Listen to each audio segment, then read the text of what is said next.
presidente ucraniano Volodymyr Zelensky garantiu nesta sexta-feira que não vai negociar com a Rússia enquanto Vladimir Putin estiver no poder.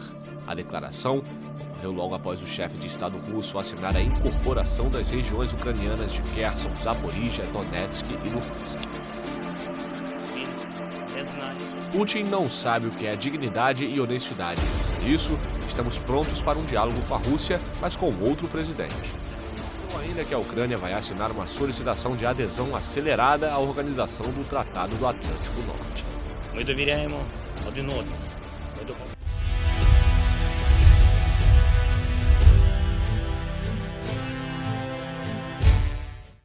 Saudações, meus amigos e amigas, me chamo Bruno Ferreira da Cruz e vocês estão no canal Consciências Livres. Sejam muito bem-vindos, peço que assistam o vídeo até o final e se gostarem deixe o like para ajudar na divulgação do canal. Para aqueles que quiserem tornar-se membros e ajudar na criação de mais conteúdos, poderão clicar no botãozinho logo abaixo, seja membro. Amigos, antes de ir para o tema do vídeo, é importante fazer um retrospecto sobre a conjuntura mundial. As tensões continuam subindo. A Rússia anexou mais territórios da Ucrânia, totalizando quase 20%. Convocaram, a princípio, 300 mil reservistas, mas estima-se que 1 milhão poderão ser convocados. Houve fuga em massa de homens da Rússia, fugindo da convocação, e o Ocidente prometeu que haverá consequências drásticas com essa anexação de território. Uma dessas consequências veio antes mesmo do anúncio oficial feito pelo Kremlin no dia 30, que foi a explosão ocorrida no gasoduto Nord Stream, que leva o gás russo para a Europa. Isso, amigos, inviabilizou de vez o retorno da oferta de gás russo para a Alemanha e houve troca de acusações entre Rússia e Estados Unidos. Porém, ninguém sabe ainda qual foi o real motivo da explosão. Existem fortes suspeitas de que tenha sido uma sabotagem produzida pelo Ocidente. E ainda, em mais um capítulo de toda essa história, houve a solicitação da Ucrânia de adesão emergencial à OTAN, ocorrida logo após o discurso de Putin sobre a anexação. Resumindo toda essa ópera, Putin diz que está aberto à negociação com Kiev, mas Zelensky se recusa a negociar com o presidente russo, dizendo que o mesmo é chantagista e está redesenhando fronteiras. Isso tudo, meus amigos e amigas, mostra mais uma vez que não haverá acordo, pelo menos enquanto Putin estiver no poder. Isso segundo o próprio presidente ucraniano. A fala de Zelensky acusando a Rússia de alterar o mapa me fez lembrar a profecia de Parravtini, que diz o seguinte: o mapa mudará e será alterado por mãos altas e ridículas. Recomendo que assistam a análise dessa profecia completa. O link está no card acima. Soma-se a isso a ameaça de invasão de Taiwan por parte da China, a questão da Coreia do Norte, que já ofereceu aí 100 mil soldados a Putin e continua soltando mísseis ameaçando a Coreia do Sul e o Japão. E o clima no Irã também está tenso. E enfim, amigos, ainda temos os problemas relacionados ao clima. O furacão Ian causou fortes estragos nos Estados Unidos e Cuba, deixando milhões sem eletricidade e ceifando a vida de dezenas de pessoas. Amigos, o mundo está se tornando um barril de pólvora. O clima e a geopolítica mostram que estamos vivendo um período complicado. Por aqui houve eleição e teremos em breve um novo presidente ou a continuação do atual. Eu só rezo sempre para que o nosso povo reencontre a paz e a união, independente de quem vencer, pois a polarização chegou a nível extremo. Nosso vídeo de hoje será um pouquinho longo. Peço que tenham paciência e assistam até o final sem pular para não perder os detalhes muito importantes. Vamos continuar falando sobre Alois Irmaier, o Nostradamus da Baviera. No vídeo anterior vocês conheceram a história desse brilhante paranormal e viram também algumas profecias. Quem não assistiu, recomendo que assista. Link no card acima.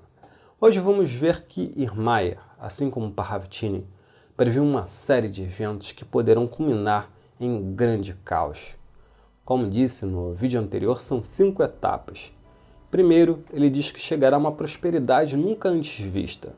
Depois virá as inúmeras crises e logo em seguida a Terceira Guerra e ainda durante o conflito, cataclismos apocalípticos e depois um recomeço, uma nova era. Vamos lá. Em 1950, Ermaia teria tido uma conversa com a sua vizinha, Maria Louise Bender, em uma noite. E ele se aproximou e começou a falar. Garota, você está experimentando uma grande revolução que está por vir. Primeiro vem a prosperidade como nunca antes. Segue-se então uma apostasia como nunca antes. E em seguida, uma corrupção sem precedentes da moral. E então, um grande número de estrangeiros entra no país. A alta inflação. O dinheiro perde cada vez mais valor. A revolução vem logo depois, na Alemanha, e então os russos invadirão o Ocidente durante a noite. Ermaia disse essas palavras, acreditando que isso tudo estava prestes a acontecer. Ele acreditava que esses eventos iriam ocorrer durante os próximos 10 anos. Só que mais tarde, ele entendeu que estava errado. Quando estava em seu leito de morte, prestes a fazer a passagem, ele foi perguntado se as visões ainda eram válidas. E ele disse o seguinte, abre aspas, vejo elas agora mais fortes do que antes, pois estão mais próximas. Ele disse isto em 1959, depois ele soltou essa frase. Estou feliz que o Senhor Deus me deixou morrer. Agora não preciso experimentar o que vejo. Essa foi uma frase tão forte que os amigos escreveram em sua lápide. Mas então, o que exatamente Ermaia viu? Como disse, trata-se de uma série de eventos. Primeiro a prosperidade, e com a prosperidade vem a arrogância humana. Pois o ser humano acha que não precisa mais de Deus e acaba perdendo a fé. Com isso, acontece a apostasia. Sem Deus, acontece a corrupção moral, a depravação e a decadência, em todos os sentidos, até mesmo entre os religiosos. Depois ele menciona que os estrangeiros iriam invadir a Alemanha. Essa profecia se concretizou. Só a Alemanha recebeu mais de 1 milhão de refugiados das guerras promovidas pelo próprio Ocidente nos países do Oriente Médio. E o restante das previsões acontecem de maneira concomitante, pois uma coisa leva a outra. Aconteceu a invasão dos russos, a princípio somente na Ucrânia. Claro que com uma boa parcela de culpa dos países do Ocidente, novamente, pois os mesmos patrocinaram o golpe de 2014, o chamado Euromaidan na Ucrânia, principalmente os Estados Unidos. Naquela época foi vazada uma conversa entre o embaixador dos Estados Unidos na Ucrânia e Victoria Nuland, a secretária de Estado. Eles discutiam quem iria assumir o governo de Kiev após a queda do ex-presidente Viktor Yanukovych, e o diplomata demonstrou preocupação com a segurança da União Europeia. E foi então que aquela mulher soltou a célebre frase: "For a União Europeia". Sendo assim, meus amigos, o conflito que acontece hoje começou lá atrás, com um amplo apoio do Ocidente. Agora, por ironia do destino, os países da Europa estão colhendo exatamente o que plantaram, só que os Estados Unidos ainda estão levando vantagens disso tudo. Porém, vamos ver até quando. Agora, graças às sanções e o corte da energia russa, os europeus estão vivendo uma crise terrível. Inflação, devido ao alto custo da energia e o dinheiro perdendo valor, exatamente como previu Ermaia nessa primeira parte. Só que infelizmente o Nostradamus da Baviera previu que a coisa não iria parar por aí. Caso o conflito continue, irá se expandir além das fronteiras da Ucrânia, após o assassinato de alguém muito importante. Vamos ler a profecia dele na íntegra. Vamos lá. Abre aspas. Uma nova guerra no Oriente Médio começa de repente. grandes forças navais são posicionadas de uma forma hostil no Mediterrâneo. A situação é tensa. Isso pode ser no Irã ou talvez na Síria. O terceiro assassinato acontece, e então a guerra começa. A guerra será declarada em todos os lugares em uma noite. Neste trecho, podemos ver que o conflito se espalha com o assassinato de alguma pessoa importante, assim como aconteceu na Primeira Guerra Mundial. Poderá ser muito bem Putin. Já houve aí inúmeras declarações de que Putin precisa ser neutralizado. Imediatamente a vingança chega ao longo das grandes águas. O dragão amarelo invade o Alasca e o Canadá ao mesmo tempo. Nesse trecho ele faz uma clara referência à China ao mencionar o dragão amarelo. Pombos brancos voam e em seguida chove um pó amarelo sobre uma linha quando a cidade dourada, que é a Praga, for destruída. Começa como uma linha amarela e ela vai até a Bahia. Quando cai, tudo estará morto. Nenhuma árvore, nenhum mato, nenhum rebanho, nenhuma grama. Tudo se torna seco e preto. As casas continuam a existir. Eu não sei o que é isto, portanto, não sei dizer. É uma longa linha. Aquilo que estiver sobre esta linha morre. Os aviões deixam cair um pó amarelo entre o Mar Negro e o Mar do Norte, e em seguida uma faixa mortal é criada, direto do Mar Negro para o Mar do Norte, tão larga como metade da Baviera. Nesta zona, a grama não pode crescer. Claramente um ataque por armas químicas, em uma linha com o objetivo de criar um bloqueio impossível de ser transposto pelas forças ocidentais. O ataque russo é interrompido. Aqui os pilotos lançam também suas caixas pretas. Elas não explodem, mas antes de tocar o solo, espalham uma fumaça ou poeira amarela esverdeada. Por um ano, nenhum organismo poderá entrar nesta área. Caso contrário, estará exposto ao elevado perigo mortal. Estas caixas são satânicas. Quando explodem, um pó ou fumaça amarela esverdeada levanta. Tudo que entra em contato com isto morre, seja humano, animal ou vegetal. Mais uma vez, claro que em uma guerra total, todas as regras são quebradas, é o vale tudo. Agora continuando. Um único avião que vem do leste lança alguma coisa no mar, e então as águas se levantam tão altas como uma torre e caem. Tudo é inundado. Há um terremoto. O sul da Inglaterra é engolido pelas águas.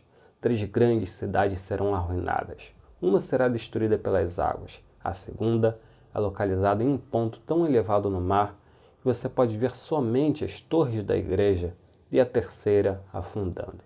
Isso é extremamente impressionante, pois de fato existem armas como os mísseis russos Poseidon e Sarmat, que são capazes de promover estragos como descrito por Ermaia. Agora continuando. Uma parte da Inglaterra desaparece, quando a coisa que o piloto deixou cair no mar. E em seguida, as águas se levantam, crescendo tão alto como uma torre e caem. O que é isso, eu não sei. As cidades costeiras estão fortemente ameaçadas pela água. O mar está muito agitado. As ondas são tão grandes como uma casa. Ela borbulha como se estivesse fervendo no fundo. Ilhas desaparecem e o clima muda. Uma parte da ilha orgulhosa afunda quando a coisa cai no mar, que o piloto deixou cair. As ilhas costeiras são invadidas pelas águas, porque as águas estarão muito violentas. Vejo grandes buracos no mar que fecham quando as enormes ondas voltam. A cidade bonita no Mar Azul quase afunda completamente no mar, na lama e na areia que são ejetadas pelo mar. Vejo 3 cidades afundando no sul, no norte e oeste. Aí está novamente mais uma ilha que ele diz que irá afundar, e junto com tudo isso, o caos no clima, como também previu Chico Xavier e Parravicini. Continuando. A cidade grande, com a alta torre de ferro, é colocada em fogo.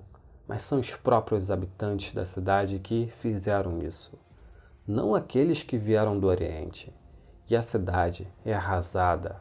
Isto eu estou vendo bem claramente. Na Itália, a situação está agitada também. O Papa foge, muitas igrejas são destruídas. Haverá paz um bom tempo.